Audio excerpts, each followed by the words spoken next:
네, 오늘은 2018학년도에 봤던 고3 3월 대성 모의평가입니다. 18번부터 보는 날인데요. 고등학교 3학년 모의고사를 풀어서 90점이 넘으면 있잖아. 고3 모의고사 90점. 지금 너네 예비 고2 시기에 이렇게 되면은 고2 내신이 그냥 1등급이 나옵니다. 1등급. 고3 모의고사 90점 이상이면 고2 내신이 1등급이 나온다. 그럼 만약에 90점이 반대로 이야기하면 90점을 못 넘으면 어떻게 되냐면 고2 모의고사가 1등급이 안 나올 거예요. 만약에 나오면 운이야. 만약에 이 점수에서 내가 여기 한 80점에서 90점을 받는다 치자. 그럼 통계적으로 봤을 때 이거 거의 어긋나지 않습니다. 선생님이 되게 오랫동안 관찰한 거예요. 그래서 이 시기에 80에서 90이 나오면 학교 등수가 한 10등 언저리가 나와요. 10등 언저리. 무슨 말인지 알겠지? 그래서 여기서 이미 답이 나와 있어. 지금 너네가 받고 있는 점수 있잖아요. 지금 요 점수도 아니고 더 밑에 점수가 나오는 친구들도 있습니다. 근데 사실 그런 경우에는 학교 내신 1등급을 바라면 안 돼요. 좀 불가능한 부분이야, 그거는. 그래서 내가 시험 때 열심히 공부했는데도 자꾸 이제 내가 원하는 등급이 안 나오는 이유가 뭐냐면 그 정답이 여기 있는 거예요, 사실. 그래서 일단은 요것만 90점 이상을 넘기면 그 학교 내신은요 10등이 안 넘어가. 그냥 무조건 이렇게 나옵니다. 무조건이에요, 그냥. 그렇지 않으면은 이제 계속 나는 되게 열심히 하고 잘한 것 같은데 계속 막 2등급이 나오고 막 3등급 초반 나오고 뭐 그렇게 되는 경우가 많을 거예요. 그래서 그게 사실은 원인이 정해져 있는 거야. 그래서 요 시기에 우리한테 만약에 요 점수대를 원하는 거는 너무 무리가 아닌가 이런 생각할 수도 있거든요. 근데 사실 그렇지 않아요.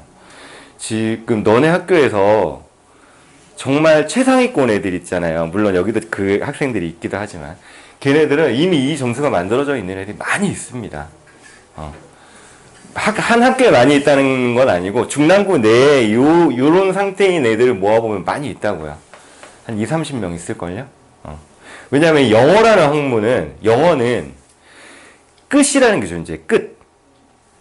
수능 영어 있잖아요. 그러니까 고등학교 내신 영어는 끝이 있어. 끝. 나 영어 다 했어. 이제 안 할래. 이렇게 된다고요. 수학은 그거 절대 안 돼. 근데 그 이유가 뭐냐면 수학은 학문이고 영어는 학문이 아니야. 영어는 어려워봤자 한계가 있다는 거예요. 근데 수학은 어려워지면 한정없이 어려워지거든요. 천재도 못 풀어요, 수학 문제는. 이과수학, 가형 중에 4점짜리 문제 있잖아요. 그거 진짜 머리 좋은 애들도 못 푸는 문제들 많아요.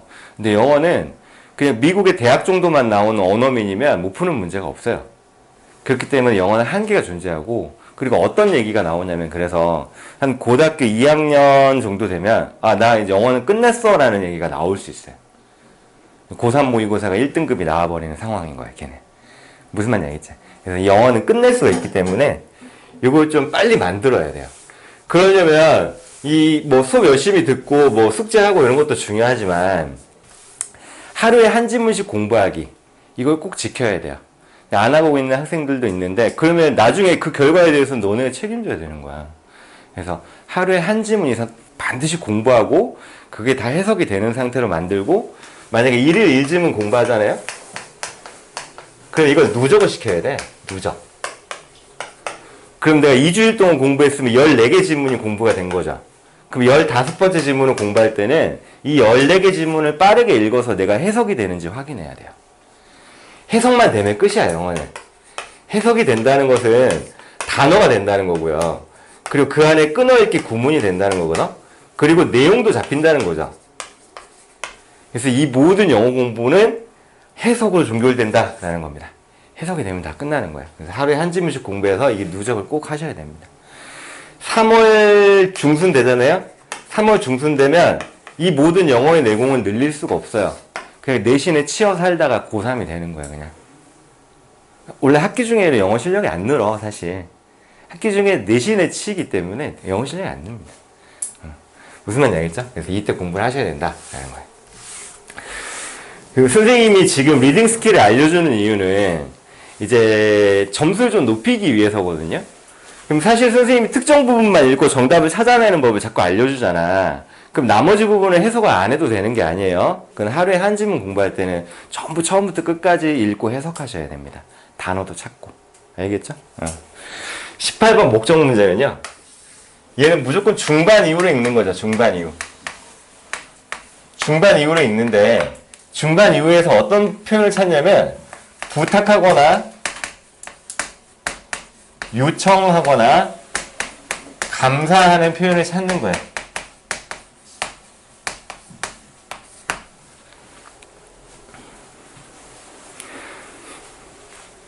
이걸 좀 머릿속에 집어넣어야 됩니다. 이 문제 아무도 안 틀려요. 이거 틀릴까봐 이걸 알려주는 게 아니야, 얘들아. 지금 착각을 하는 학생들이 있는데 이걸 틀릴까봐 알려주는 게 아닙니다. 이거 아무도 안 틀려. 이거는 고1도 안 틀려요. 지금 풀려도. 그 왜 알려주냐면 빨리 푸는 법 알려주고 싶은 거야. 왜 빨리 풀어야 돼요? 수능 문제에는 쉬운 문제도 있고 어려운 문제도 있어요. 그럼 수능은 어떻게 고득점이 나오냐면 쉬운 문제에서 빨리 풀어. 그 다음에 그 남은 시간이 있죠. 한 문제당 배당되는 시간이 있잖아요. 그럼 한 문제당 이 문제를 예를 들어서 20초 만에 풀었어. 그럼 보통 한 문제당 배당되는 시간이 1분 15초란 말이야. 그러면은 몇 초가 정립이 된 거예요? 55초가 정립된 거죠. 그 시간을 계속 정립해가지고 어려운 문제를 푸는데 사용하는 겁니다. 그렇게 하시는 거예요. 너무나 뻔한 얘기긴 하지만 그 좀 상위권 애들이 많이 모여있는 하나고라든지 뭐 자사고도 있잖아요. 대원외고 이런 애들. 걔네들 이 수능 시험 문제 지금 시점에서 고3 문제 풀리잖아요. 그럼 30분을 남겨요. 30분. 진짜로. 잘 푸는 애들. 그럼 30분 동안 얘네 뭐 할까요? 잘까? 얘는 30분 동안 자기가 읽었을 때 조금 아리까리했던 문제 있죠. 킬러 문항 3개를 풀어요. 3문제. 이 3문제를 점검하는데 30분을 쓴다는 얘기야. 그래서 걔네가 만점이 나오는 거야. 무슨 말인지 알겠죠? 그래서 이 얘기를 왜 하냐면 시간을 많이 줄여야 된다는 겁니다. 그래서 이 리딩 스킬을 공부하는 거야. 자, 중반 이후에 부탁하거나 요청하거나 감사하는 표현 찾는 거예요. 중간에 딱 잘라가지고 그냥 정직하게 다 읽는 게 아니고 중반 이후를 스캔하는 겁니다. 자, 이 부분 보세요. I'd like to 하면 나 이렇게 하고 싶다는 거죠. 그지? 표현하고 싶대. 내 감사를. 제안에 대해서. 그리고 나의 regret 하면 후회나 유감이라는 뜻이야. 후회나 유감을 표현하고 싶답니다. 근데 그건 어떤 거냐면 it didn't work out. 효력이 없었던 그런 후회나 유감을 표현하고 싶대요. 제안에 감사는 하는데 근데 그 제안이라고 하는 것이 작동을 안 했다라는 거죠. 이때 it은 더 offer를 받는 겁니다. 그래 나서 마지막 문장이에요. 나는 희망합니다. 당신이 다른 사람을 찾기를. 어떤 사람이냐면 그 포지션에 적당한 사람이야. 이렇게 수식 구조가 딱 눈에 보여야 돼. 이런 게 안 되면 질문해야 되는 거야, 얘들아. 이런 거 질문하려고 학원 다니는 거예요. 명사 다음에 ing나 pp가 나오는 건 잘해요. 앞에 걸 꾸며주잖아. 뭐뭐 하는 명사, 뭐뭐 된 명사. 근데 명사 뒤에 이렇게 형용사구가 바로 나왔을 때 잘 못하더라고요. 이런 것도 많이 나옵니다. 여기 생략된 말은 뭐야? 주격 관계대명사 플러스 비동사가 생략돼 있다 라는 거죠. 오케이? 할 수 있어야 돼. 자, 다음 몇 번입니까? 3번이에요. 몇 초 만에 풀어야 되죠? 15초에서 20초? 15초에서 20초 만에 풀면서, 그리고 이 문제는 어떻게 풀어야 되냐면 듣기랑 같이 풀어야 돼요. 멀티플레이를 해야 됩니다. 듣기를 풀면서 멀티플레이에서 몇 번까지, 최소한 몇 번까지 풀어내야 되냐면 20번까지 풀어야 돼요. 많이 푸는 애들이 23번까지 풀어요. 근데 이건 약간 오바고 한 20번까지 풀어줘야 된다라는 거예요. 자, 19번 보겠습니다.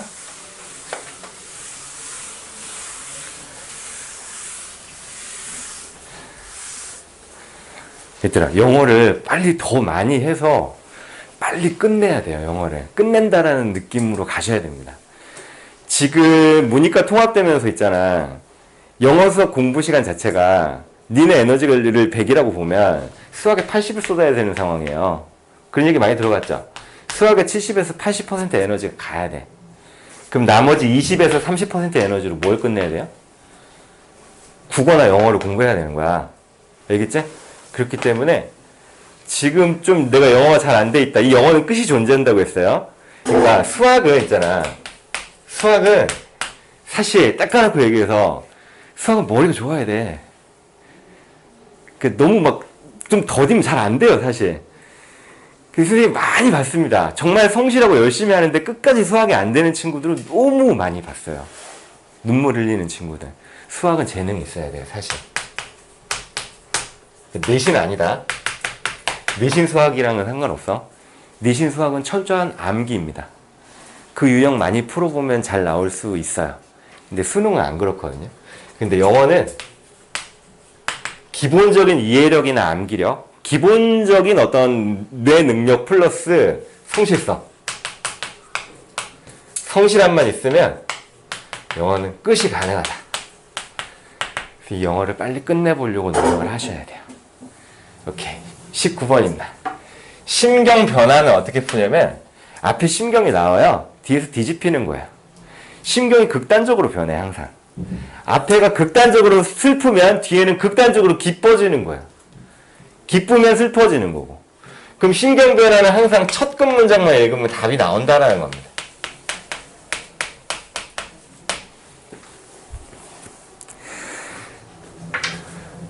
선생님 저는 그냥 쭉 읽는 거 좋아하는데요.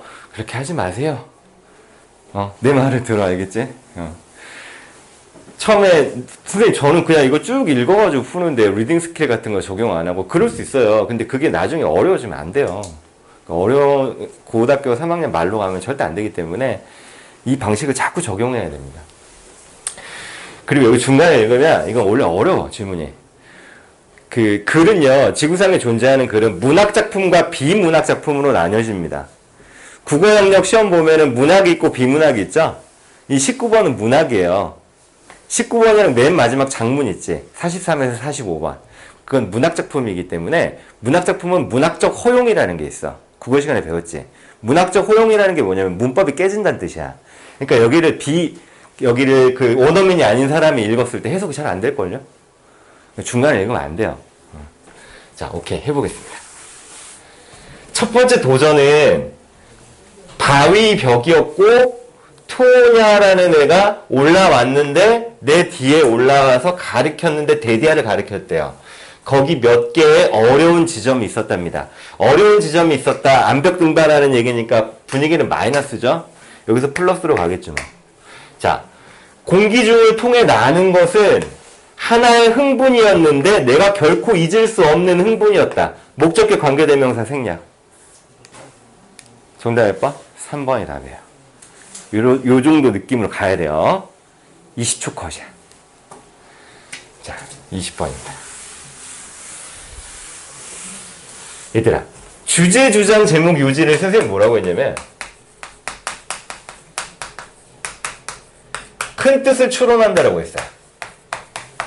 대의 추론이라고 했습니다. 대의 추론. 큰 뜻을 추론한다 라고 얘기했었어요. 자, 이 네 개 다 비슷한 거야. 대충 그래서 가장 중요하게 얘기하는 게 뭡니까? 이걸 찾는 거야. 그러니까 정확하게 해석이 안 돼도 돼.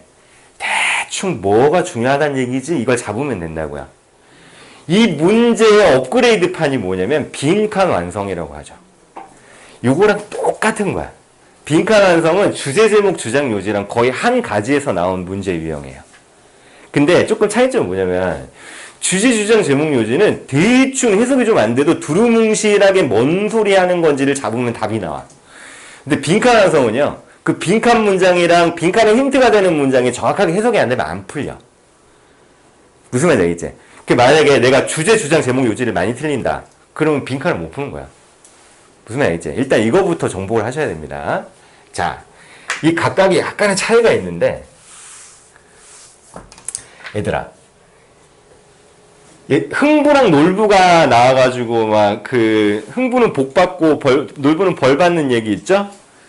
그 이야기의 제목이 뭐냐면 흥부전이라고 합니다. 흥부전. 주제는 뭐냐면 권선징악이라고 해요. 선을 권하고 악을 징벌한다.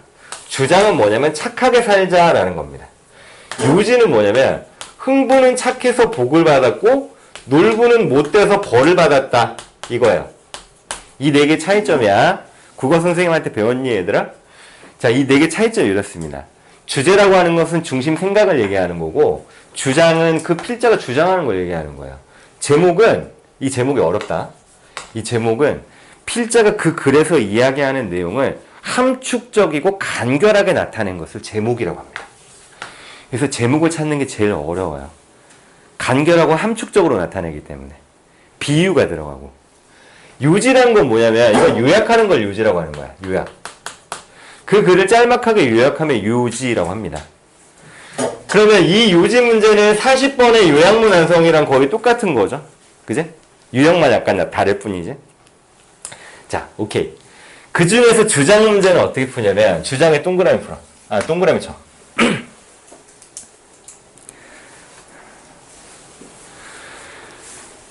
후반부 명령문이라고 쓰세요.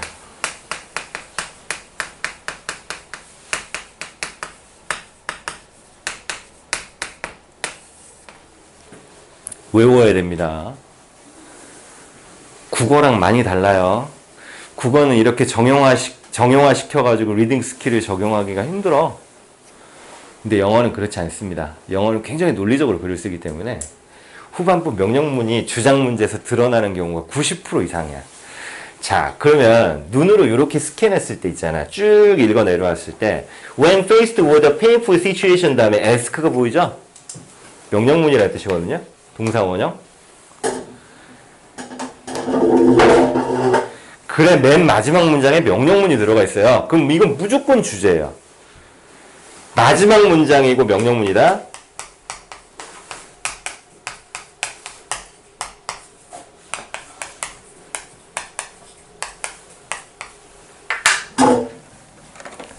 마지막 문장이고 명령문이 무조건 뭐다? 무조건 주제문이에요. 이런 거 알아야 된다라는 겁니다. 자, 해서 직면했을 때 여기 being이 생략된 분사구문이야, 얘들아. 알겠지? 이런 거 모르면은 질문 좀 하셔야 돼요. 자, 직면했을 때 고통스러운 상황에 직면했을 때 물어봐라. 네 스스로에게 What can I learn from this? 내가 이것에서 뭘 배울 수 있죠? 라고 물어보라고요. 고통스러운 상황이 되면 뭔가 배우려고 해라. 다음 몇 번? 4번이다. 이렇게 하는 겁니다. 자, 넘어갈게요.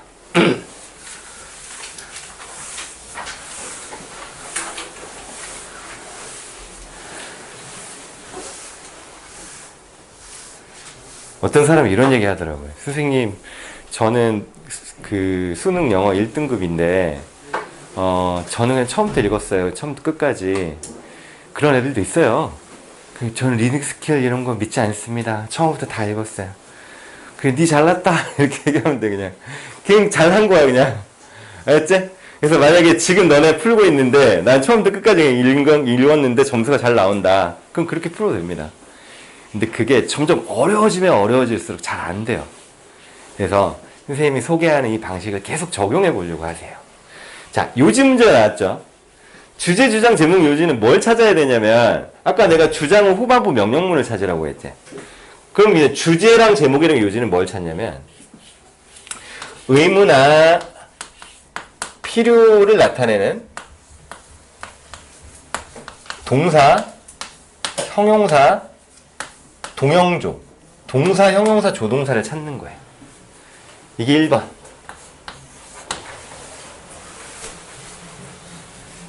2번 뭐 찾는다? 연결어를 찾는 거예요. 연결어. 영어 연결어 뭐뭐가 있죠? 중요한 거. 결론을 도출하는 연결어. 그 다음에 역접의 연결어. 그 다음에 예시를 나타내는 연결어. 이런 연결어들이 있는지 보는 거야. 스캔해 보는 겁니다. 이렇게. 봤는데 없어. 그럼 어떻게 하냐면 이 두 개 다 없어요. 1, 2번이 다 없잖아? 그럼 어떻게 하냐면 앞뒤로 3, 4줄 읽어주면 돼. 앞뒤로 3줄에서 4줄. 앞뒤로 3, 4줄 읽으면 끝납니다. 왜냐면 지구상에 존재하는 어떤 언어로 적혀져 있건 지구상에 존재하는 좋은 글은 주제가 앞에 나오거나 뒤에 나와요. 알겠지? 특히 라틴어에 기반을 둔 저 서구권 문화에서 사용된 언어가 특히 그래. 알겠지? 그래서 이런 게 없으면 앞뒤로 읽어주면 된다. 자, 조금 더 복잡해요. 선생님이 나눠준 리딩 스킬스를 보면 좀 더 복잡하게 나와 있는데 간단하게 정리하면 이렇습니다. 이제 스캔해 보는 거에 뭐가 있는지 아무것도 없더라고요. 그럼 여기는 왜 노란색이냐? 여기 슈드가 있었습니다. 선생님 얘도 있던데요. 명령문. 오케이. 여기도 동그라미.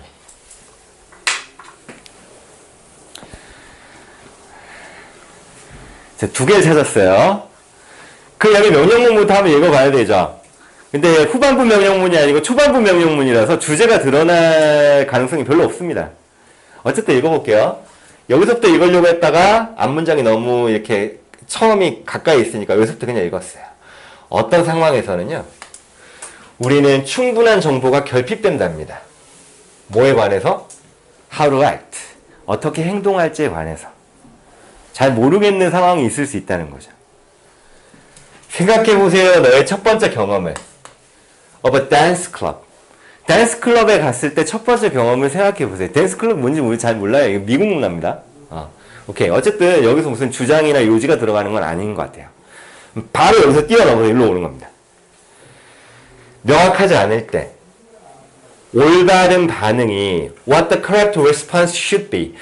올바른 반응이 어때야만 하는지가 명확하지 않을 때 다시 말하면 내가 어떻게 반응하는 게 올바른 거야 이게 명확하지가 않을 때 사람들은 다른 사람을 쳐다본다는 얘기죠. 뭐로써? 가이드, 지침으로써. 그들만의 반응 쪽으로 가는 지침으로써 다른 사람을 쳐다본다는 얘기야. 어떤 사람이 무슨 말을 했어요. 내가 화를 내야 돼, 웃어야 돼, 모르겠어. 그럼 주변 사람들 보고 행동하면 된다는 얘기죠. 다음 몇 번? 1번이다. 이렇게 풀어야 돼요. 그 다음 문제. 똑같이 봅니다.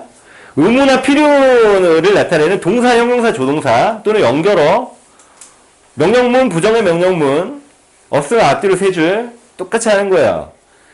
쫙 스캔했는데 뭐밖에 눈에 안 보이냐면 however 두 개가 보여요. 이렇게 연결어. 얘들아 뒷페이지 가면은 뭐 딴 거 있었니? 없죠? 이 두 개밖에 없어요. 자 이제 생각을 하는 겁니다. 글이 어떤 내용이 나왔다가 여기서 한번 뒤집혔어요. 그리고 쭉 얘기하다가 한 번 더 뒤집은 거야, 그제? 그럼 얘를 무시할 수는 없죠. 어쨌든 내용이 나오다가 다시 한 번 뒤집힌 거니까. 그럼 드는 생각은 뭐냐면, 이게 처음부터 이 however 문장까지 읽을 수밖에 없다라는 생각이 들어요. 그제? 그래서 이런 문제를 별로 안 좋아합니다. 왜냐면 선생님은 많이 읽는 문제를 안 좋아하거든요. 많이 읽으면은 고득점이 안 나와. 절대로. 이 수능 시험은 누가 조금만 읽고 정답 찾아내느냐 그걸 가리는 시험이에요. 누가 조금만 읽느냐. 그래서 마음속에 어떤 각오를 해야 되냐면 나는 지문을 절대 다 읽지 않겠다라는 생각을 하셔야 돼요. 문제 풀 때. 자, 근데 이 문제는 어쩔 수 없이 처음부터 여기까지 옵니다. 자, 읽어볼게요. 우리가 유리창 밖을 쳐다본다면 겨울철에 우리는 수백만 개의 identical snowflakes를 볼 수 있다. 얘네가 floating by 하는 걸 볼 수 있다는 거죠. 얘가 지각동사잖아요. 그지? 그럼 millions of identical snowflakes가 목적어고 여기 ing 형태가 나온 거죠. 자, identical이 동일한 이라는 뜻이죠. 동일한.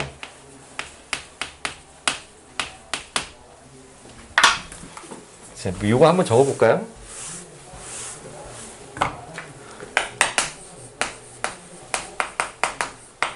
이렇게 생긴 단어가 나오면 뜻이 두 개야.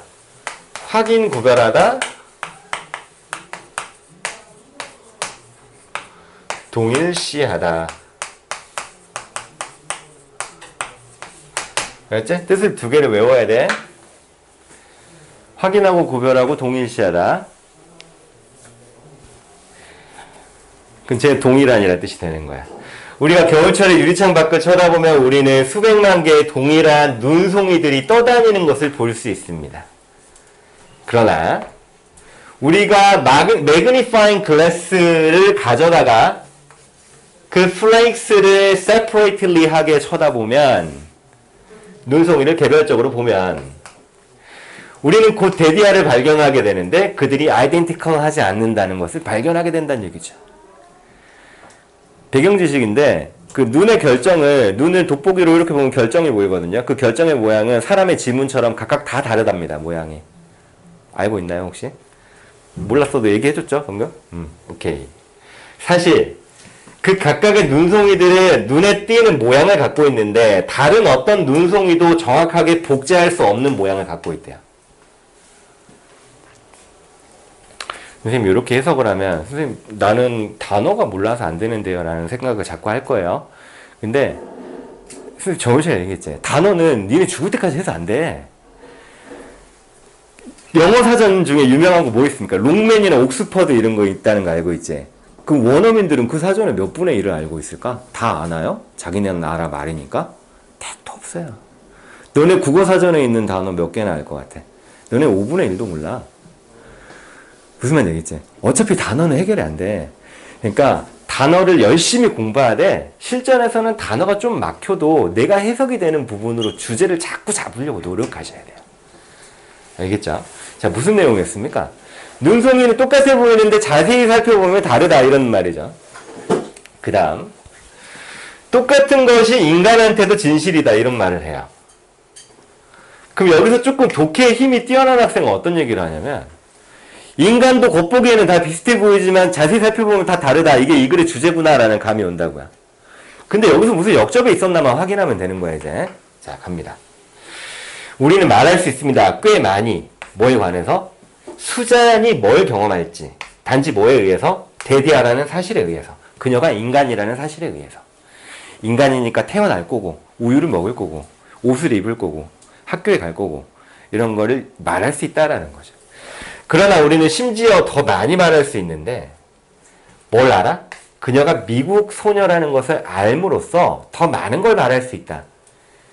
얘는 카레보다는 햄버거를 많이 먹었겠구나 이렇게 말할 수 있다는 거죠.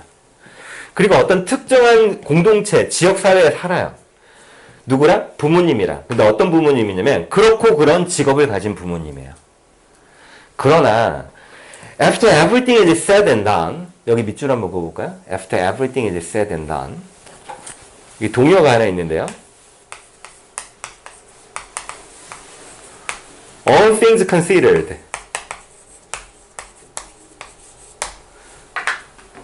뜻이 뭐냐면 모든 면을 고려하더라도 이렇게 해석합니다. 모든 면을 고려하더라도 외워주면 좋아요. 모든 면을 고려하더라도 모든 외부적인 parameter, 4개 변수라고 나와 있죠. 모든 외부적인 변수를 아는 것은 knowing에다 주어 표시하고 그것은 허락해주지 않는데요. 우리가 예측하도록 수잔의 인생이 어떨지 이런 변수를 다 알아도 얘 인생이 어떨지 예측이 돼야 안 돼요. 안 된다는 겁니다. 걔가 어떤 마음을 먹고 어떻게 살아갈지 우리가 어떻게 알아요. 자, 그래 주제가 뭐죠? 눈송이처럼 인간도 겉보기에는 비슷해 보이지만 얘 인생이 어떨지 예측하는 건 다 다르고 예측이 잘 안 된다 이런 얘기죠. 자, 갑니다. 정답 2번이에요. 얘들아 1번하고 2번 사이에서 조금 갈등했을 수도 있는데 1번 한번 읽어볼까요? 위험인데 평가하는 것의 위험이야. 사물들을 뭘 통해서? 외모를 통해서. 지금 외모를 통해서 평가하면 안 된다 이런 내용이 아니라 겉보기에는 비슷해 보이지만 사실 인간의 인생을 예측하는 것은 불가능하다 이런 얘기를 하고 있는 겁니다. 그래서 어떤 것이 어렵게 만드나요? 인간의 삶을 예측하는 것이. 이게 답이 되는 거죠. 자, 넘어갈게요. 23번입니다. 제목. 자, 아까 얘기했던 거 한번 찾아봐. 여기 벗 있지? 벗의 동그라미. 다른 거 혹시 찾았으면 얘기해보세요. 뒤에 보세요. 뭐 있나요? 없는 것 같은데? 그럼 달랑 보이는 거 여기 벗 하나야. 얘들아, 이 두 개의 차이점 알아야 돼. 벗이 나오고 주어 동사가 나오는 경우가 있고 주어 동사 나오고 벗 나오고 주어 동사가 나오는 경우가 있어요. 여기 맨 앞에 있는 벗을 우리가 뭐라고 하냐면 연결어라고 합니다. 연결어. 근데 중간에 벗이 나오면 얘는 접속사라고 해요. 그게 뭔 소리냐? 문장에 but이 맨 앞에 나오잖아? 그러면 이 but을 빼버려도 문장이 성립이 되죠? But she is happy. 이런 말을 할 수 있잖아요. but을 빼버려도 문장이 성립이 된다고. 근데 이렇게 연결됐을 때는 but을 빼버리면 문장이 비문이 돼요. He is unhappy, but she is happy. 이렇게 나왔어요. 근데 but을 빼버리면 문장이 되냐? 안 되잖아. 그러니까 요 but이랑 요 but은 완전히 다른 거야. 그럼 우리가 리딩 스킬을 적용할 때 찾아야 되는 but은 뭐냐면 but이 문장의 맨 앞에 있는 경우입니다. 알겠죠? 이런 but은 찾으면 안 돼요. 자, 그럼 이 but을 찾았어요. 그럼 이 문장의 맨 앞에 but이 붙어 있으면 이건 글의 전체 흐름에 영향을 미친다고요. 내용이 플러스였으면 마이너스로 가는 거고 마이너스였으면 플러스로 가는 거야. 무슨 말인지 이해돼? 자, 그러면 처음에 어떤 내용이 나왔다가 어떻게 뒤집혔는지까지 확인해야 되죠. 그럼 글을 상당히 안 읽어야 된다고요. 근데 우리는 아까 어떤 얘기를 했죠? 최소한 작게 읽는 훈련을 해야 된다 얘기했습니다. 그러면 글이 이런 식으로 구성이 되어 있으면 어떻게 읽는 게 현명한 거냐면 여기 번문장 있지? 이 번문장이랑 이 앞문장 하나만 딱 섞어서 읽어봐 이렇게. 그럼 정답이 나오는 경우가 있어요. 자, 읽어보겠습니다. 국가적인 견본, 샘플이래요. 미국인이라는 국가적인 샘플 안에서 개인들은 생각을 한답니다. 대디아라고. 그들의 만족감이에요. 삶에 있어서의 그들의 만족감이 2배가 될 거랍니다. 만약에 뭐 한다면 그들이 5만 달러를 벌어들인다면 2만 5천 달러보다는요. 이렇게 생각한다는 거죠. 2만 5천 달러면 뭐 연봉을 얘기하는 거겠죠. 한 2,700만 원 정도. 5만 달러는 한 6천만 원 정도 될 겁니다. 한 달에 500만 원 정도. 2배를 버니까 삶의 만족도가 2배로 올라가지 않을까라고 생각을 한다고요. Twice as much money, twice as much happy. 이렇게 생각한다고. 그러나 데이터는 데디아를 밝혀주는데 5만 달러를 버는 사람은 이렇게 끊어줍니다. 단지 9% 더 만족한대요. 누구보다? 2만 5천 달러를 버는 사람들보다. 이때 도즈는 사람들이란 뜻이에요. 제목 얘기해 보세요. 돈을 2배 많이 번다고 해서 2배 더 행복해지는 것은 아니다. 정답 찾습니다. 답은 3번이에요. 더 많은 돈은 더 많은 행복을 의미하나요? 아니라는 거죠. 얘들아, 여기 23번까지 풀었을 때 느낌이 되게 중요해. 모의고사는 23번까지를 풀었을 때, 와, 이건 잘 풀린다. 순풍에 돛단 듯이 배가 쫙 순항을 하고 있다는 느낌 드셔야 돼요. 여기서 막 시간이 많이 걸리고 겨우 답을 찾거나 아니면 문제를 풀었는데 틀린 것 같고 이러면 그 뒤에 멘탈에 엄청난 영향을 미칩니다. 알겠죠? 그래서 여기까지 문제 잘 푸는 게 중요하다. 그리고 24번 도표 문제는 이건 잘 안 틀리죠? 그지? 넘어가고. 25번은 그냥 심심풀이로 한번 해보겠습니다.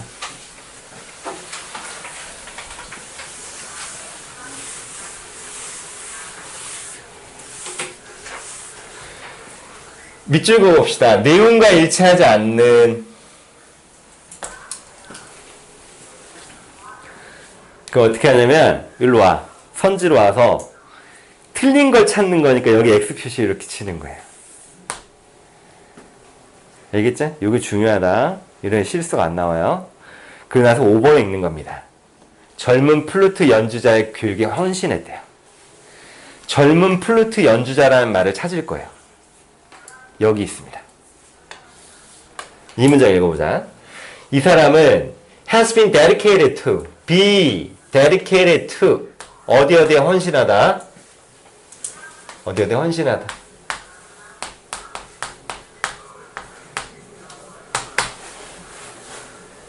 다양한 인도주의적이고 자선적인 기금 모금에 헌신했고요. 여기 해석 안 되죠? 그지? 그건 상관없어. 문제 푸는 거라.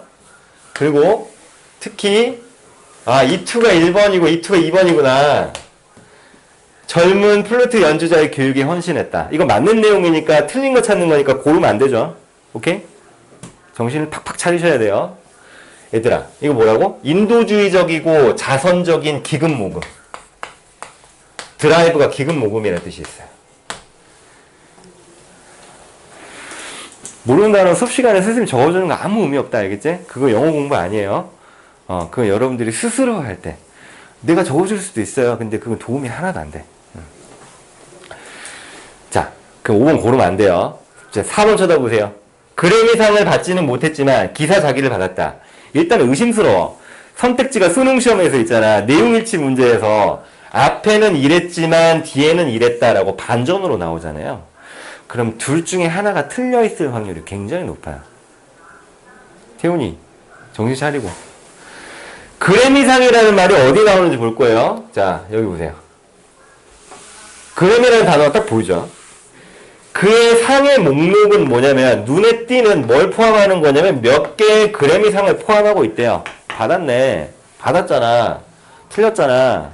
골라. 그러니까. 했지? 4번이 답입니다. 넘어갑니다. 26, 27번을 좀 생략하겠습니다. 28번으로 왔어요. 자, 이렇게 밑줄 그어봅시다. 밑줄 어법.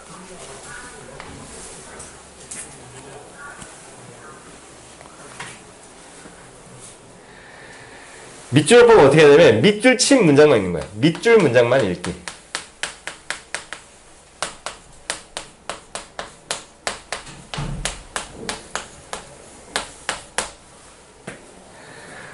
자, 답은 뭐가 많이 나오는지 보세요. 이렇게 한번 적어봅시다. 수능어법 빅5라고 쓰세요. 수능에 제일 많이 나오는 어법 빅5. 1번. 그 자리에 동사를 써야 되는 자리냐 아니면은 ing나 pp, 과거분사나 현재분사가 나와야 되는 자리냐. 요게 제일 많이 나왔어요. 수능시험에. 다시 말하면 그 자리가 본래 동사 자리냐 아니면 동사에 준하는 준동사를 써야 되는 자리냐. 이게 제일 많이 나왔습니다. 시험에. 두 번째 많이 나온 게 뭐냐면 대시나 아니면 what이나 which나 where 따위의 관계사나 접속사 같은 것에 밑줄 그어놓고 뒷문장이 완전하냐 불완전하냐를 통해서 그걸 판단하는 완전 불완전이 두 번째로 많이 나왔어요. 완불. 세 번째, 주어가 단수냐 복수냐. 동사는 단수 형태 써야 돼 복수 형태 써야 돼. 단복.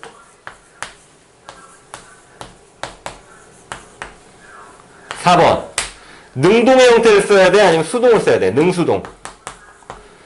동사의 능수동을 구별하는 것 또는 준동사의 능수동을 구별하는 것. 이게 네 번째 많이 나왔고. 다섯 번째, 형용사 써야 돼요 부사 써야 돼요.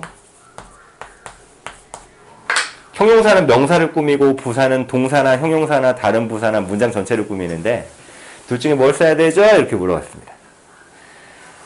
여기 딱 자르세요. 이렇게.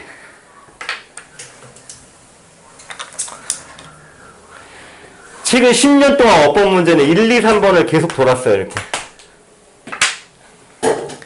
최근 10년 동안 어법 문제 정답을 얘기하는 겁니다. 정답 말하는 거야.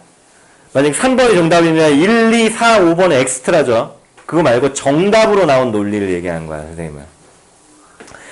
자, 그리고 이 어법 문제는 1, 2, 3, 4, 5번이 밑줄이 그어져 있잖아. 그 여기서 1, 2번에 정답을 던져버리면 문제가 너무 빨리 풀려요. 이 문제가 빨리 풀린다는 것은 다른 문제에 정립할 시간이 많아진다는 거죠. 그러면 전체적인 문제의 난이도가 낮아져요. 커트라인이 낮아진다고. 그럼 이거 1, 2번의 포지셔닝을 잘 안 해. 그러니까 더 많이 읽게 만들려고. 그래서 1번은 보통 정답이 아니에요. 자, 한번 찍어볼까요? 재미삼아. 1번 제끼고 2번 inform이야. 봐봐. remain 다음에 informed를 쓰면 되냐. remain 다음에 informed니까 remain 다음에 informing이냐 informed냐 이거 물어보는 거잖아. 딱 봐도. 그럼 능수동을 묻는 거란 말이야. 능수동은 4번이죠. 3번. 대명사 있어 없어? 없지. 얘는 그냥 엑스트라야. 지나가는 행인 1 이런 애들입니다. which 나왔어요. 완불이죠? 완불은 2번입니다. constantly 5번 형부. 답 몇 번이죠? 4번이 답이에요. 그러니까. 이렇게 찍을 수도 있다는 거예요. 이걸 아는 사람하고 모르는 사람은 차원이 다른 거야. 그냥 아는 사람, 이걸 모르잖아? 그러면 거의 그냥 눈 감고 다니는 거예요. 장님이에요, 장님. 이것도 어법도 있잖아. 얼마나 어법이 많냐. 우리 문법 때문에 거의 죽을 맛이잖아요. 영어의 문법을 내가 마스터하겠다? 불가능해요. 나도 마스터가 안 돼, 아직. 나도 마스터가 안 된다고. 수능에 나오는 문법 정도는 내가 마스터할 수 있지 않나요? 잘 안 될걸요? 정말 공부 잘하는 진짜 부동의 0.5%, 0.1% 내에 들어가는 1등급 애들 있잖아요. 걔네도 이 어법 문제를 1, 2, 3, 4, 5번을 설명하라고 하면 설명을 다 못합니다. 그 1, 2번 잘 모르겠는데 3번은 명확히 틀려 있는 것 같은데요. 그래서 3번 골랐어요. 막 이렇게 푼단 말이야. 무슨 말이겠지? 그래서 이런 구조적인 메커니즘을 잘 알고 들어가야지 유리한 겁니다. 자, 풀어봅시다.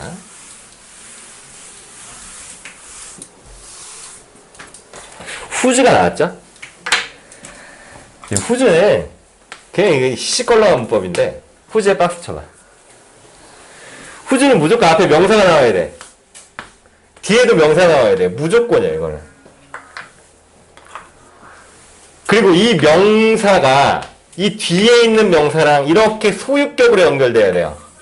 이 명사에 이 명사. 이렇게. 이 조건이 성립이 안 되면 후즈가 나올 수가 없습니다. 그냥. 자, 해볼게요. 만들어 팀을, 그 팀의 책임이 포함하는 거야. 어떤 지식들을 모으는 것을. 말 연결 잘 되죠? 1번 답이 아닌 거야. 자, 그 다음에 2번 remain 다음에 informed가 나왔는데 이걸 좀 외워야 돼요. remain이라는 단어는요. 1번 남다라는 뜻이 있습니다. 남다. 2번 뭐뭐인 채로 있다. 2번이 중요하다. 2번을 별표. 자, remain이 뭐뭐인 채로 있다라고 나오면 뒤에 어떻게 나와야 되냐? 무조건 형용사가 나와야 돼. 형용사. 부사가 나오면 절대 안 됩니다. 부사는 안 된다.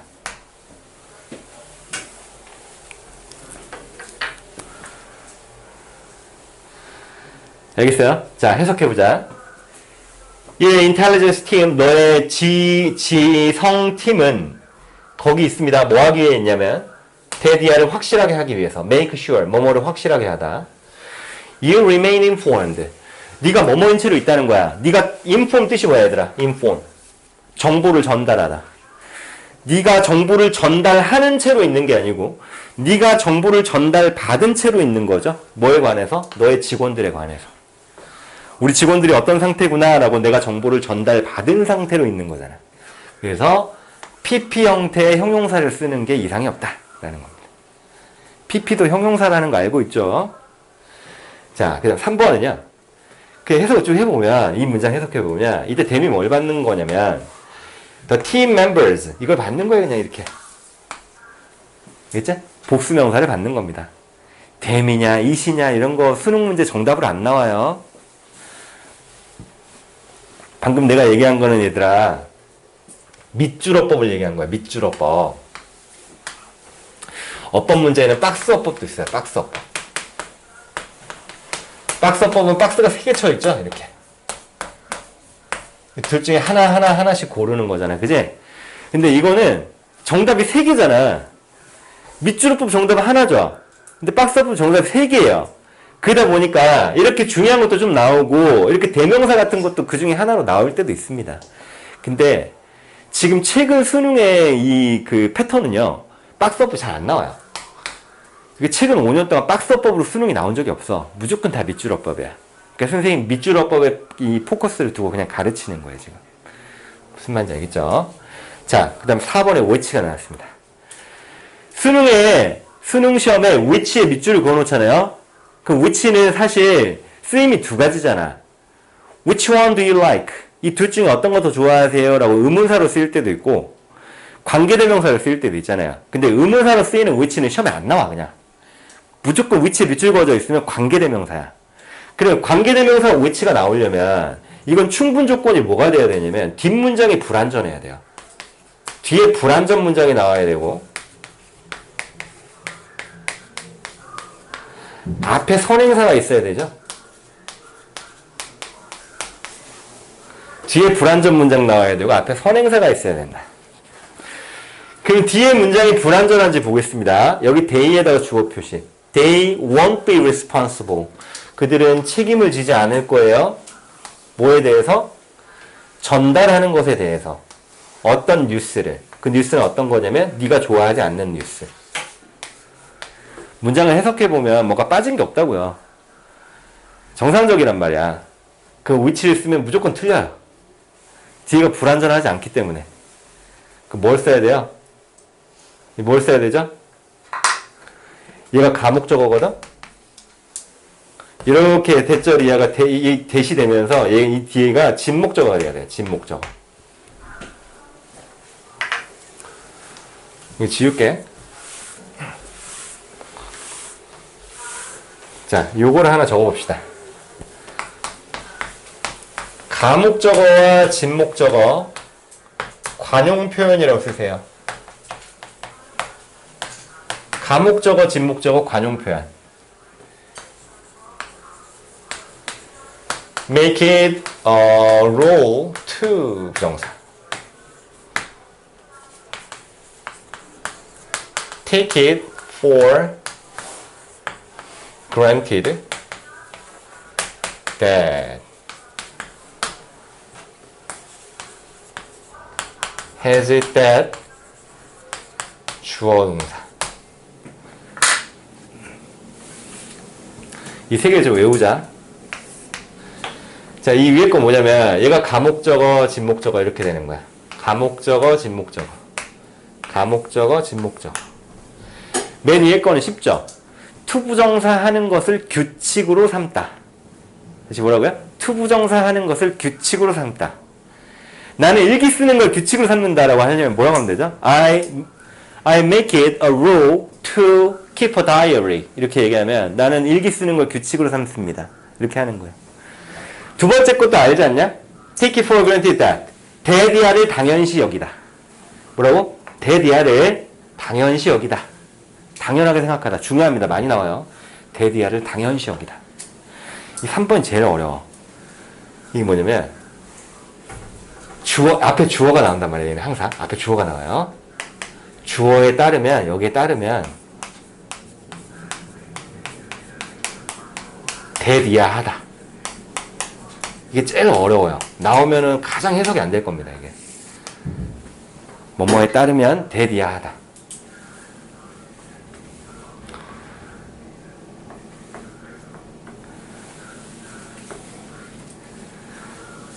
있습니까? 여기 나오는 가목적어 있으면 뭐예요? 이 관용 표현이 아니죠. 그냥 가목적어하고 진목적어인데, 그럼 봐봐.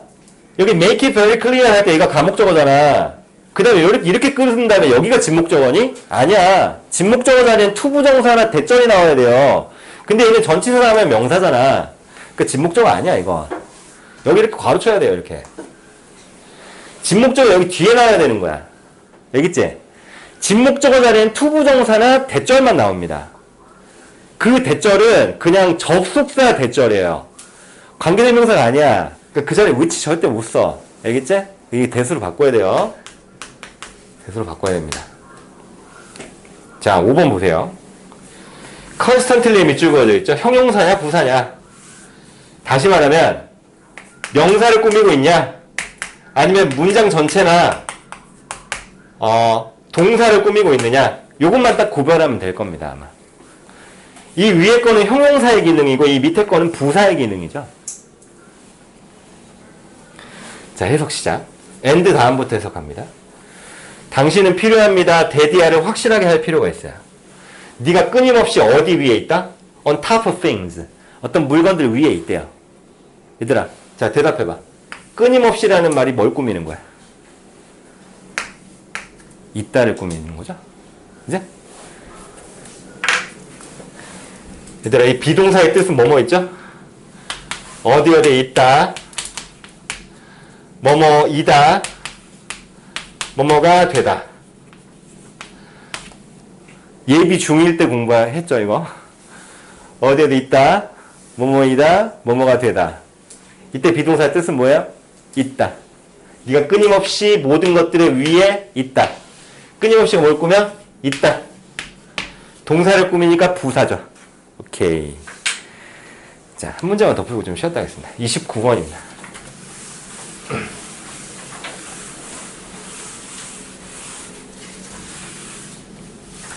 자, 얘들아, 29번은 밑줄어법인데, 밑줄어법이 아니고, 밑줄 어휘죠. 밑줄 어휘.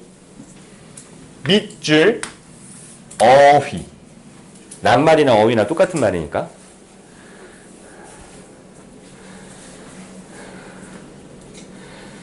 이건 리딩 스킬이 없어, 얘들아. 리딩 스킬이 없어. 그럼 어떻게 하면 되냐면, 주제를 잡아. 주제 잡기가 중요해. 주제를 잡고, 주제와 어긋나는 어휘를 찾아야 돼요. 주제와 어긋나는 어휘를 찾으셔야 됩니다. 주제와 어긋나는 어휘 찾기. 2번 후반부에 명확한 단위어가 존재하는 어휘에 주목하자. 이거를 꼭 좀 기억을 하세요.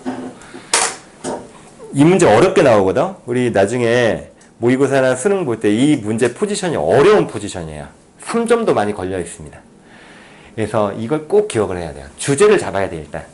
그리고 그 주제랑 어긋나게 쓰인 단어가 정답인데 보통 정답은 후반부에 나와요. 왜? 많이 읽게 만들고 싶은 거죠? 좀 3, 4, 5번에 나온단 말이야. 근데 그 중에서 주제랑 어긋나는 어휘를 고르는데 명확한 반의어가 존재하는 게 정답이에요. 보세요. 1번이 distort야. 왜곡시키다. 왜곡 안 시키다라는 반대말도 생각나죠? 그제? 근데 1번이니까 답 아닐 거면 나와. externally, 외부의라는 뜻이죠. 내부의라는 명확한 반대말이 존재하잖아. 근데 이것도 조금 초반부니까 만약에 우리가 찍는다고 했을 때 personality의 반대말이 어딨냐? 이런 건 없어요. 4번 circumstances는 환경이니까 명사니까 반대말이 잘 생각이 안 나잖아. facilitate, 만약에 이 단어의 뜻을 안다는 전제하에서 용이하게 하다, 편리하게 하다, 용이하게 하다. 반대말 있죠? 어렵게 하다, 이렇게 반대말 있잖아요. 그지? 5번이 답인 거예요. 알겠어요? 찍어도 똑똑하게 찍으셔야 됩니다. 아무렇게나 찍는 게 아니에요. 자, 읽어보겠습니다.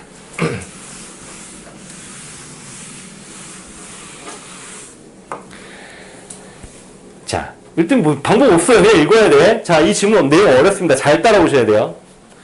우리는 종종 과대평가한답니다.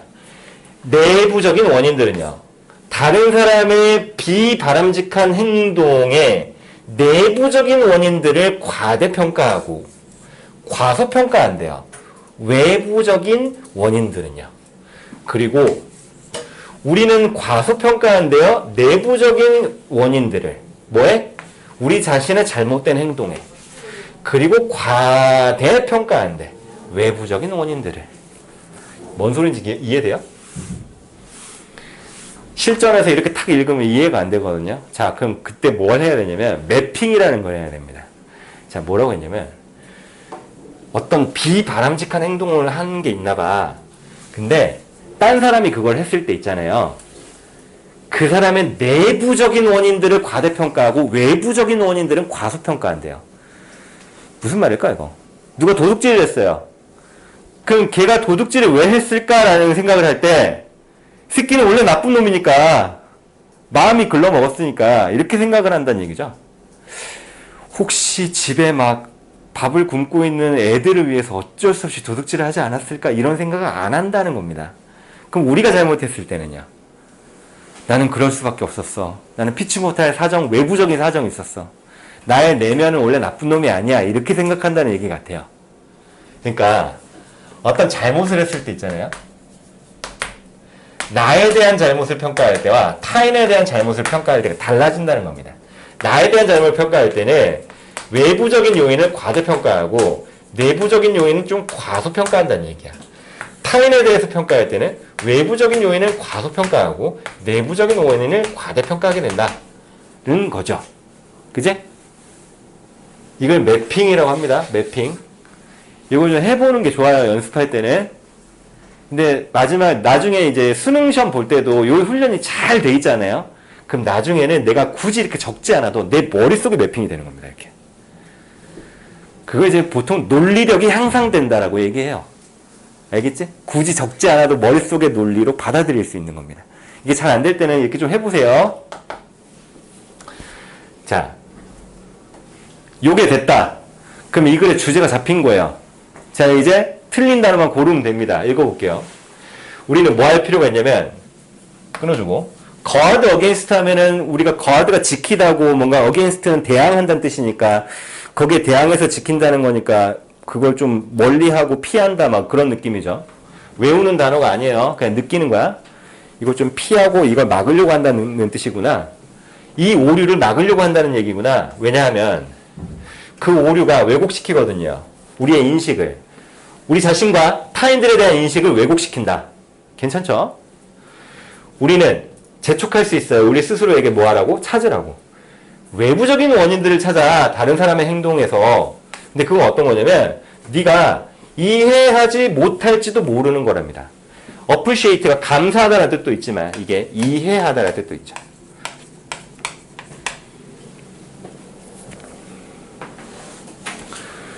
그러니까 딴 사람이 뭔가 잘못했을 때 내부적인 원인만 찾으려고 하지 말고 외부적인 원인을 찾으려고 해보란 얘기죠.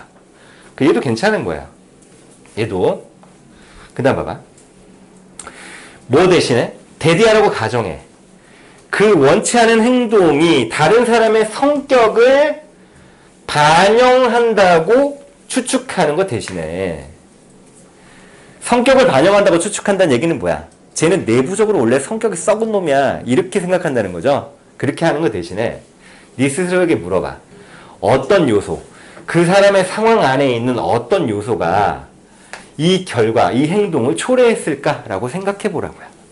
얘들아, 그 사람의 환경 안에 있는 어떤 요소라고 하는 것은 이건 외부적인 요인을 얘기하는 거죠. 외부적 요인을 생각해 보라는 겁니다. 무슨 말인지 이해돼요, 이거? 여기서 우리는 보통 이렇게 한다는 거잖아. 근데 이걸 이렇게 하지 말고 반대로 하라는 거죠, 이 글의 주제는. 그제? 그 다음 보세요. 너는 ask the converse question. converse는 반대의 라는 뜻입니다. 반대의. 반대 질문을 할 수 있어요. 과소평가하는 것을 피하기 위해서. 뭐를? 내부적인 영향입니다. 어디에 미치는? 너만의 바람직하지 않은 행동에 미치는 내부적인 영향을 과소평가하는 것을 피한대. 이게 뭔 소리야? 자, 정신줄을 꽉 잡으셔야 돼요. 다시. 너의 바람직하지 않은 행동에 미치는 내부적인 영향을 과소평가하면 돼요, 안 돼요? 안 된다는 거잖아, 필자의 주장은. 근데 그렇게 하는 것을 피하기 위해서는 반대 질문을 해야 된다라는 거죠. 그러니까 이렇게 하지 않으려면 일단 보세요. Explaining a misdeed. 자, 어떤 잘못된 행동을 설명한답니다. 뭐로써? 유발된 것으로서. 뭐에 의해서? 환경에 의해서 유발된 것으로서. 어떤 환경이냐면 네가 통제할 수 없는 환경이야.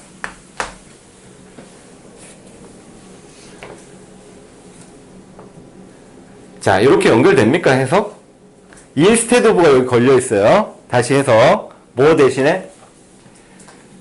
잘못된 행동을 설명하는 것 대신에 뭐로써? 네가 통제할 수 없는 환경에 의해서 유발된 것으로서 잘못된 행동을 설명하는 것 대신에 네 스스로한테 물어보란 얘기야. 내 안에 있는 어떤 요소가 그것은 내 책임인데 그 요소 중에 어떤 요소가 얘가 주어 동사예요. What I did. 내가 한 것에 영향을 미쳤냐고요. 그러니까 나의 내면적인 요소를 생각해 보란 얘기죠. 오케이. 얘도 괜찮습니다. 그래서 looking for external factors. 외부적인 요인들을 찾는 거예요.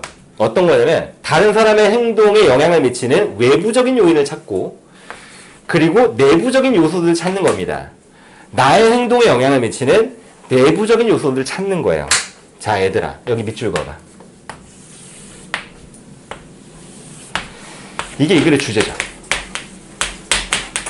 주제이자 주장입니다. 이렇게 하라는 얘기예요.